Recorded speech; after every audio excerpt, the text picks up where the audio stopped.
us are cutting back on expenses, and with summer seasonal businesses about to open, we find out what it takes to stay strong in the weak economy. There you have it, guys. We got a whole lot more happy hour. Wait, no, we've got Go-Go doing this whole summer camp thing. I'm back in my business clothes, back in the boring clothes. I didn't realize. What's the dress? No. Was that a pre-tape? Yeah, unless you want to give me $5,500 for it, Coaster. Maybe later. Holler at me. Are you planning on sending your kids to summer camp? Wait, I'm not even married yet. Now we're already talking about summer camp. No. You might be thinking twice, though, seriously, if you're feeling this economic pinch. Summer camps can mean big money, up to like $1,000 a week at some of these summer camps. Here to explain how he keeps kids and sometimes more importantly, the parents happy all summer is Jonathan Gold. He is the director and owner of Crest Camp. That's out in New Jersey. Welcome to Happy Hour. Hi, how are you? I'm doing pretty good. So I went from the wedding dress. I should be wearing the shorts and the tank top now. We got you the hat. Oh, super cool. Just okay, great, nice, go. love it. So tell me about your camp first of all. I actually own two camps: Crest Day Camp in Somerset, New Jersey, and Pine Grove Day Camp in Wall Township. Both are summer day camps. We don't do sleepaway. We only serve day populations. Kids go home at the end of the day. Okay, now some of these camps, I mean, I was looking at your rates, and you know, I guess it's about $200 a day.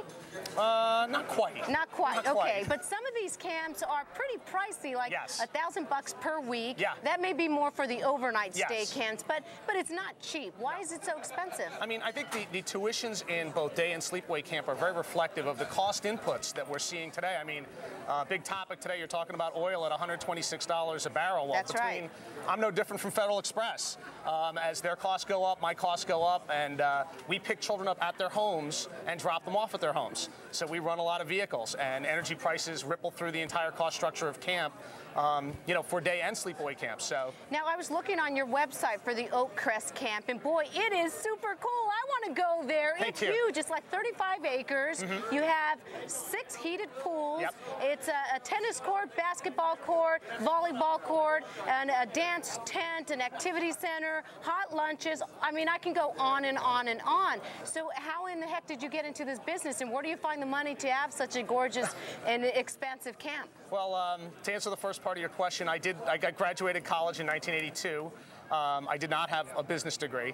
I went into the corporate world, GTE, and I worked for Sprint for a while, and I just asked myself when I was 27 or 28 years old, I said, what was the most fun job I ever had in my life, and how could I make a living doing that? Well, the most fun job I ever had was being a camp counselor. Yeah. And I realized you can't make a living being a camp counselor because we don't pay camp counselors that much, but you can make a living being a camp director, and I started researching it, and I got into camping professionally, part-time, in 1988, and then full-time in about the year 2000.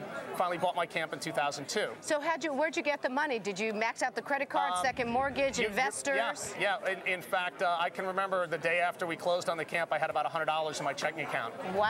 And I put everything up on the table, and I found a wonderful bank. Love the guys in Pennsylvania, the Dime Bank. So how do you market it? How do you get the word out? Because you need kids. Well, actually, you know, we have a full-time marketing director at Crest. She actually works for Crest and Pine Grove.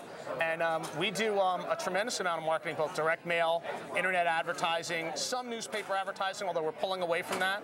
Yeah. But largely we work off of lists in the internet.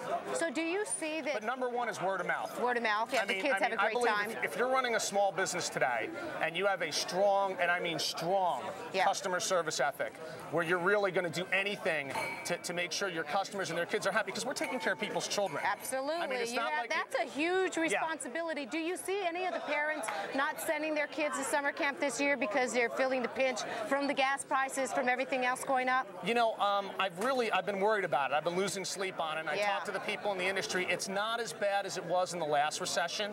And I can remember that well, people pulling out and refunds. And, you know, I haven't seen that yet. We've seen some of it. And people are a little bit hesitant, but so far sales have been still pretty good this year. I tell you, if you're a parent, that's like your vacation as well, to send the kids to summer camp for a few hours, you know, use up all the energy. Otherwise, what the heck are you going to do with them all day? You can't have them watch TV all day. Our goal for parents is that the kids, you know, come home at the end of the day, get off the bus, eat dinner, and go to sleep. It may be worth all the money then. So, you know, you can't put a price on that. Yeah, Jonathan Gold, director, owner of Crest Camp out in New Jersey. Thanks so much. Thank you very much. Pleasure being here. Likewise. Hey, with less money.